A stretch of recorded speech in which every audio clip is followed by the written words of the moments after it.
ہمارا مطالبہ یہ ہے کہ آپ الیکشن کرائیں۔ اگر الیکشن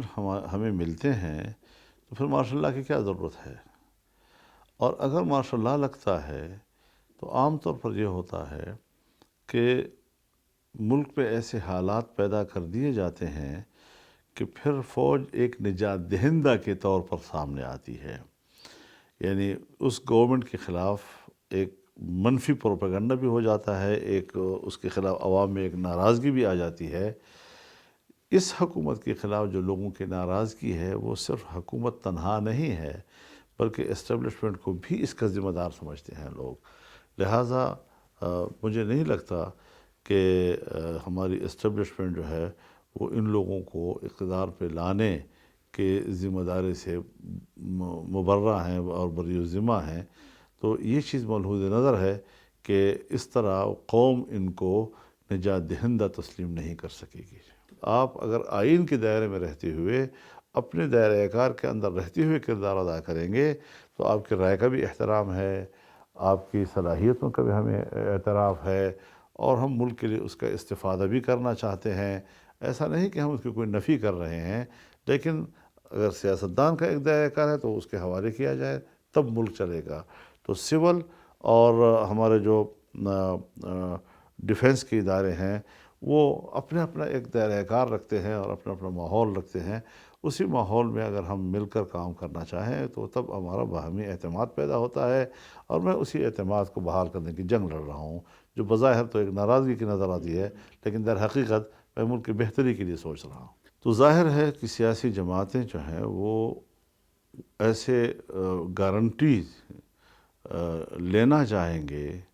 کہ دوبارہ یہ دھاندلی نہ دہرائی جا سکے، اور ظاہر ہے کہ جب تک پولنگ بوتھ کے اندر فوج کا سپاہی کھڑا ہوگا اور گنتی جو ہے فوج کی سپاہی کی نگرانی میں ہوگی بلکہ وہی کرے گا، تو پھر تو منصفانہ انتخاب جو ہے اس کے ہم اس کو تسلیم نہیں کر سکیں گے جی۔ یہ جو وقت گزرا ہے اس نے کچھ بد اعتمادیاں جنم دی ہیں، اور اب جو ہمارا اکٹھ ہوا ہے تو ظاہر ہے کہ اس اعتماد کی بحالی میں مدد ملی ہے اس اے پی سی کے انعقاد کی وجہ سے۔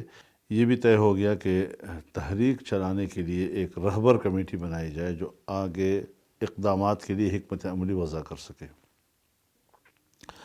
ابھی ہم رہبر کمیٹی بنانے کے آخری مراحل میں ہیں، تقریباً مکمل ہو چکا ہے، اور ایک آدھ دن میں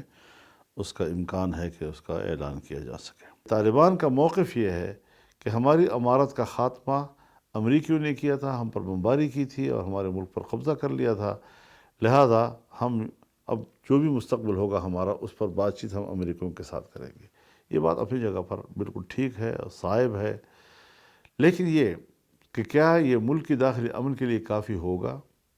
اور اگر داخلی طور پر